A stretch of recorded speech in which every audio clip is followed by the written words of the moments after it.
ፈተና በመጣብን ጊዜ እግዚአብሔር እንደሚወዳችሁ ተመልከቱ። እውነቴን የምነግራችሁ ጌታ ሆይ ለምንድን ነው እንዲሁ አክስቴም ሳምንት ዕለት ሞተች፣ እናቴ ደግሞ የዛሬ ወር፣ እንደገና ደግሞ የዛሬ 2 ወር ከስራ ተባረሩ፣ እንደገና ደግሞ ይሄ ቀደረ ተቃጠለብኝ፣ እንደዚህ አለብኝ፣ ጠልተኸኝ ነው ወይ እባክህን ወይም እባክሽን ልጄ ወደ ቤቴ ኑ ማለት ነበር። እንዲህ አድርገህ ትፈልገኛለህ ወይ? ራስቼህ ስለኖርኩ እማስታውስበት መከራ ሰጠኸኝ ተብሎ ነው መመስገን ያለው።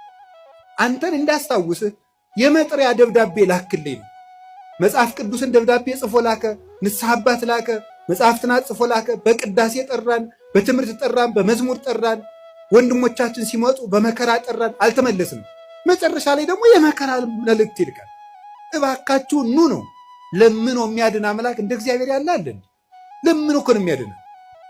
አሁን ሙሴን አላያችሁትም? እንዴት አስፈራርቶ መመለስ እንደፈለገ። እስራኤል ጣዖት ሲያመልኩ ሙሴ አቤት ተወኝ እጄ ላጠፋቸው። አሁን ሙሴ እግዚአብሔር ጨብጦ ስር ይዞት እጄ ላጠፋቸው ነው።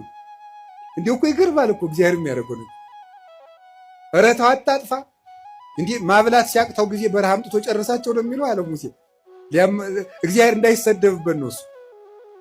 40 ዓመት ማብላት ሲያቅተው በረሃ አምጥቶ ጨረሳቸው ነው የሚለው አለ። እንዲያውም እነሱን አታጥፋ።